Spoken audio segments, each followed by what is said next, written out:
Hi, everyone. Welcome to SEEN, the Spiritual and Extraterrestrial Experiencers Network. My name is Donna M. Atwood, and I'm the founder of SEEN.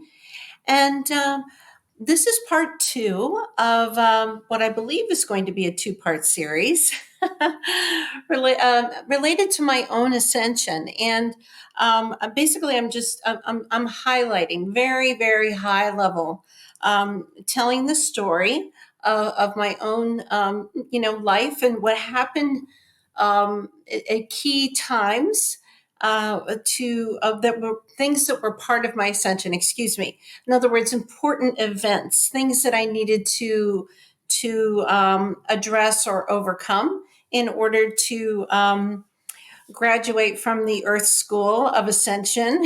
And I'm very excited because I found out this morning through a channeled communication with Archangel Michael or Michael that I have actually achieved ascension, that I have graduated. And so I thought, well, what better way to celebrate this momentous occasion than to, make a series of videos discussing what I went through, again, at a very high level. I'm actually working on a book now that discusses all of this in a lot greater detail, and it gets down into the nitty gritty about some of the things I experienced inside my head with regard to demonic entities during my dark night of the soul.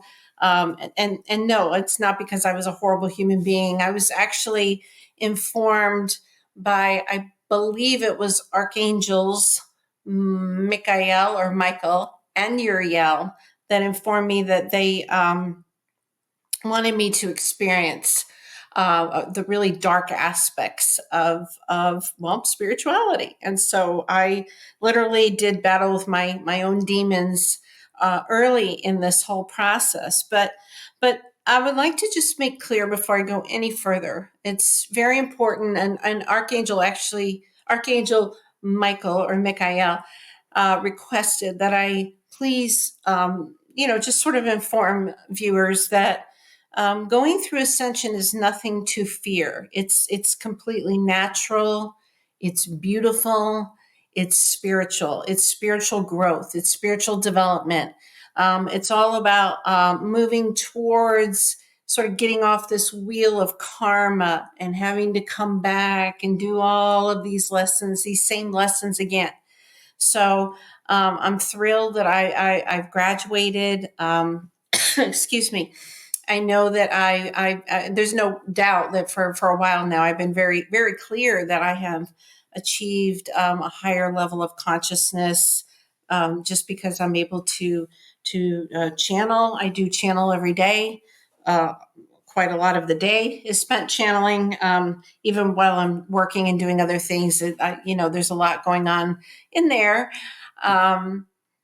So this is just nothing to fear. And my understanding is that, at least at this time, is that humanity is in the earliest stages of being able to even some folks may be in the early stages of telepathy between human to human on Earth. And so I think this is a good time to make clear that when a human being like myself channels an archangel, doesn't matter the name of which archangel, that we're talking about, but that is an extraterrestrial flesh and blood physical entity. Okay. And so that is an extraterrestrial. My understanding at the present time is that some of these, I'm not saying all of them, but at least some of these extraterrestrials might even be looking very much like us, very much like a human being, and might even be human. But not necessarily all of them. And I'm personally, I'm open to that. I hope that viewers of this type of a program, have probably seen pictures of extraterrestrials and have imagined things. And um, but I believe that human beings here on Earth will be introduced to extraterrestrials in a very as gentle of a way as possible. In other words, there's channeling, which really does, by the way, it feels like a quantum leap in consciousness.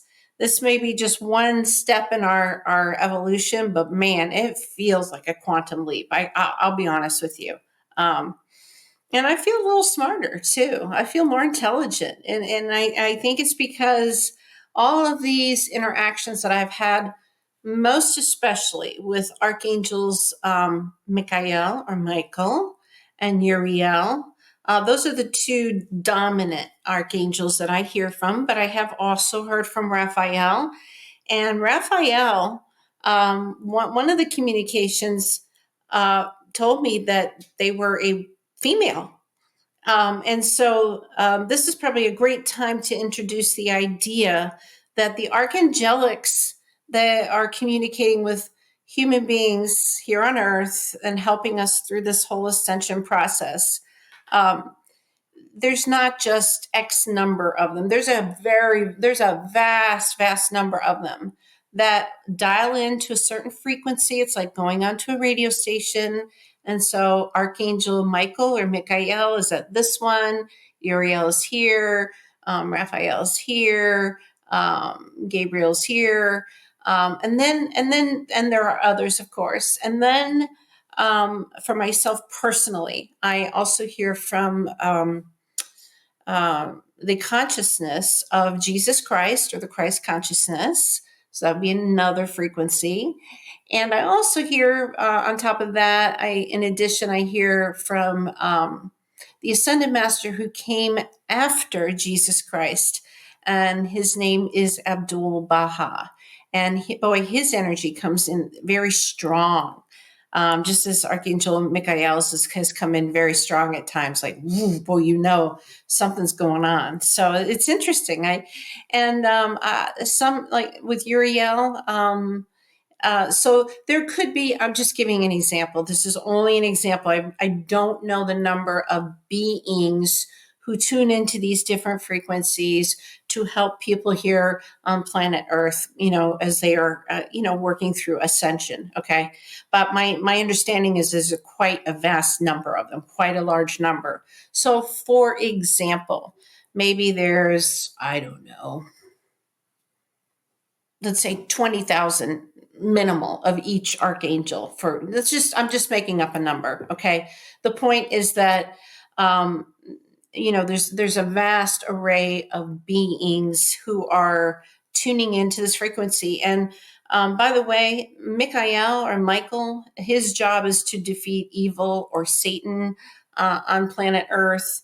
And so God bless him, Godspeed to him, because I've had a couple little tastes of evil as I have gone through this process, and it is no fun, and it's a very serious matter.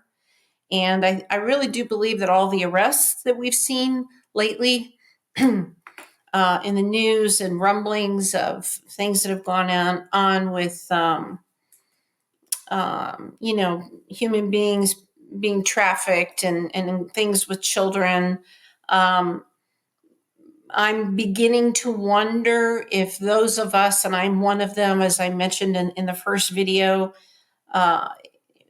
if people who were abducted back in the day, like in the 1960s and 70s, let's say, with the gray aliens and all of that, I'm kind of wondering if some of that ties into the dark aspects that we're seeing now play out that have been going on for quite some time. I don't know that for certain, but my experience of ET abduction back when I was a child, when I was like between the ages of 4 and 5, was extremely dark, extremely terrifying. Just everything about it was horrific.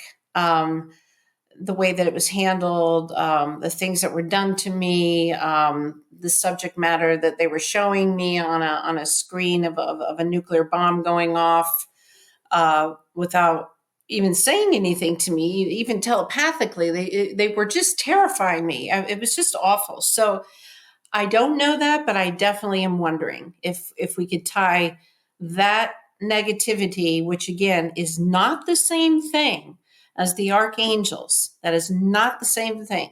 There's a huge difference. I've experienced the dark form of this and the very, very benevolent, loving, just supportive, kind-hearted, just a beautiful, beautiful thing with the archangels and with the Christ consciousness and Abdul Baha. And there's consciousness also associated with, Buddha and other ascended masters. I please know that I respect all of the religions in the world, the major world religions and their ascended masters. I take that all seriously, and communicating with any of them in a way to grow and ascend is nothing except beautiful and amazing. So just wanted to point that out. So I had left off in part one, where I had moved out to Arizona to take care of my mother. I explained that I had a lot, and she had a lot, by the way, too, to overcome in my coming out, moving out from upstate New York, from the Albany area, actually, to Arizona to take care of my mom. I had just finished massage therapy school in New York, passed the state boards, and I packed up, moved out, and I took care of her. And it was a very difficult time because she really needed a lot of help. But we had some very serious issues to work through because the court system in Missouri actually had taken me away. I had been removed from my mother's care and given, my father had been granted custody of me, sole custody, and he was an alcoholic. And so for the court to have done that, clearly there was this very, very serious problem with my mom. And that was unfortunate. But we worked through it. We grew closer, and she passed away. But our relationship was, you know what? I'm so glad that I was able to spend that time with her and we were able to mend the relationship. Very, very important. So, okay. So during the time that I was taking care of my mom, and really the vast majority of my time was dedicated to my mom. It just had to be. She just needed me. But I was dating a very nice gentleman. So I have a Christian background. I've studied Judaism. I've briefly studied some other world religions. But I have a Christian background and consider myself to be a Christian. But at the time I was dating a Jewish gentleman, and he was a very nice man in many ways, except I had a concern, and I'm not going to state his name. And I do think he was basically a good person, except I felt a little bit manipulated because he was always trying to give me gifts to have me keep coming around. And I told him not to do that. I actually asked him to please, don't do that. I don't need these things. I appreciate it, but just save for your retirement, and I don't know, I just felt very pressured. He texted me all the time. He called. He put a lot of pressure on me. And so victimization is maybe a strong word, but there was manipulation. I felt that there was a degree of manipulation, even though he had some wonderful traits about him. I mean, we all are two sides of the same coin, right? We all have, personality flaws that we need to work on, and we have strengths as well. And I certainly give him that. And believe me, there was many positive things about him, truly. But this one aspect of him, it really it concerned me, and so this was something else I had to work through as part of my ascension. And so I did sadly eventually have to break off that relationship, although I certainly wish him well. uh, and I only wish the best for him. But that was another sort of big life lesson I had to learn. And then wasn't too long after that. It was just fascinating that so I was trying to work on my health, be healthier, and take better care of myself. And so I had started up at the gym, and I was working with a personal trainer, and I was actually making some terrific progress. I'd lost some weight. I was toning up. I was strength training. I was definitely getting stronger and, feeling, just feeling better overall. And my personal trainer was actually trained in something else that's related to personal training, but it's a little bit different and it does involve treating muscles, but it's different. And actually, it was a higher pay. And so he went off to do that. And so um, I was seeing him for both actually as my personal trainer and to do this special muscle treatment thing that he did. And this was yet another thing. This was an actual victimization. This was scary actually in retrospect, unbelievable. So I was in the office as his client, and I was laying on a massage table, and he asked me to, kind of come up like I was doing a crunch, which I did, and he took his thumbs and he pressed down. Now remember, he was working on muscles in my body, and he did this in my abdominal area. Around, well, actually around kind of where the stomach, there's a bunch of organs and things there. And he took his thumb and he pressed down really, really, really hard. And I was like, and it took me a minute to figure out what was happening. Because he'd been just such a, with regard to this kind of treatment, he'd been very professional and very helpful, honestly. But then he went and did this, and then when it was done, when he was done and he walked away, I'll never forget, he walked away and he went and he kind of sat down on the other side of the room, and he started saying some very strange things to me and just acting really, really bizarre. And it was interesting because and again, I'm not going to say his name or anything, but he'd been acting odd. And he might have been a little disappointed that that we weren't going to have like a more personal relationship. I'm not really sure, but he was just acting very strange. And so I remember I left the appointment and I just thought it was so odd, and I couldn't wait to get in my vehicle and get out of there.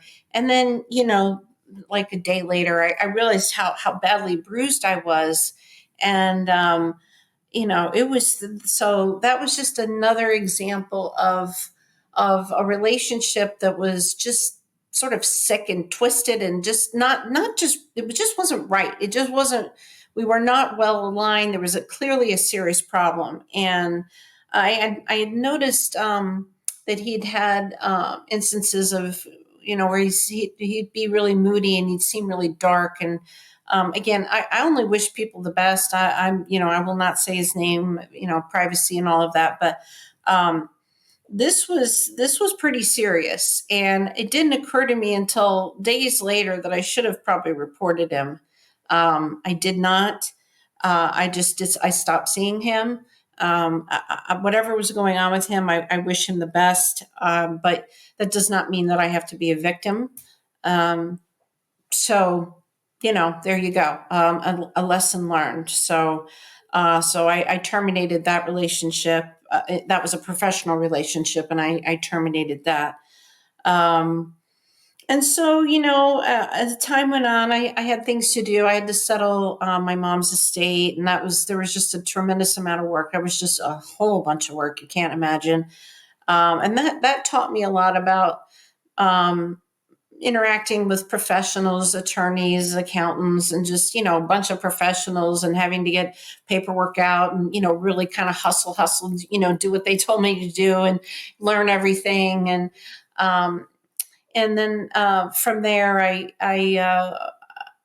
went on to purchase a home and set that up. And that was just a tremendous amount of work. And so, that taught me about being a homeowner and addressing maintenance issues. And of course, paying all the bills and everything. Because remember, I'd been married before. And so, my ex-husband and I had sort of divided up. There was a division of, tasks, the things that he did and things that I did typically. And so I had to learn to be, doing all of that myself. And so, yeah, there's just been a lot of growth.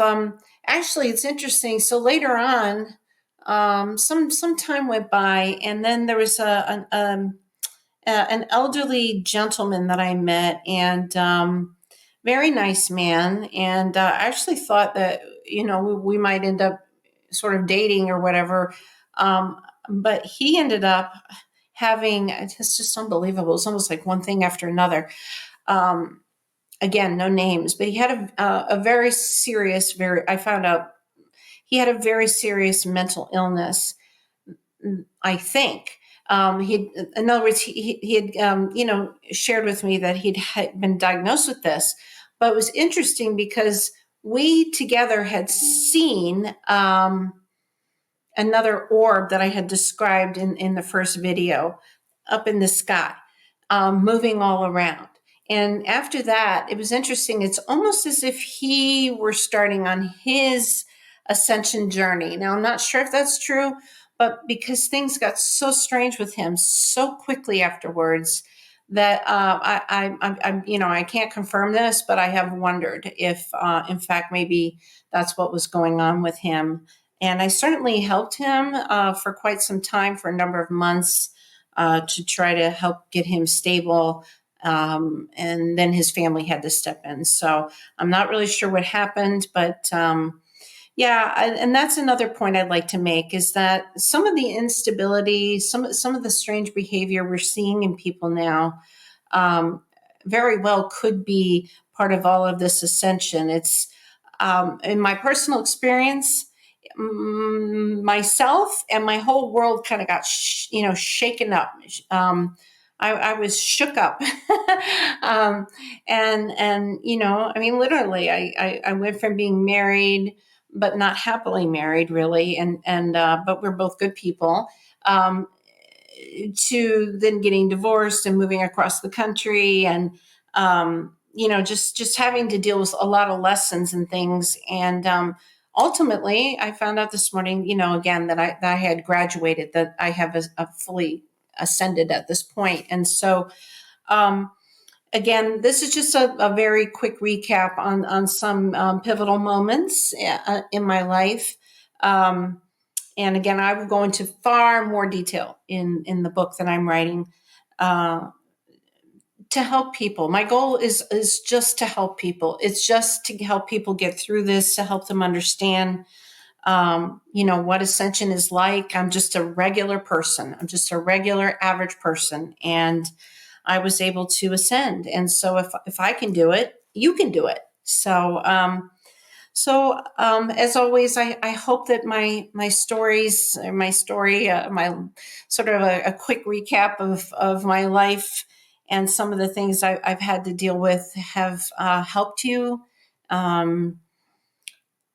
I will say that I've had times where I've had ascension flu, where I've been very sick from it. I found out that I needed, from a channeled communication, that I needed to go organic.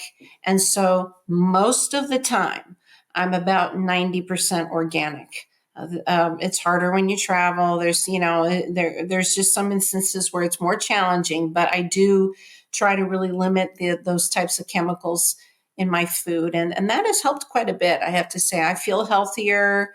I'm thinking more clearly, and, getting some exercise, trying to, just be a little healthier. So, just learning. So basically, I've learned to overcome difficult personalities, difficult situations. I've had to heal from some very deep hurts that I've been through, but more than anything, I had to learn, I guess you would say, not to be victimized, and to, just do what's necessary. And that's kind of another hallmark of higher consciousness, is not avoiding doing what needs to be done, but actually doing it, and doing it in the right order.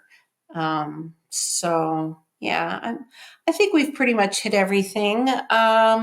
So if you have any questions, please certainly feel free to leave them in the comments below. I always love to hear from you. And I will link, in case you're finding this video before part 1, I will put the link in the description below. I will make sure to link these two so everybody can find both part 1 and part 2. And so namaste, and thank you so much for watching. And again, my name is Donna M. Atwood, and I'm the founder of SEEN, the Spiritual and Extraterrestrial Experiencers Network. Thank you so much. Take care. Bye-bye.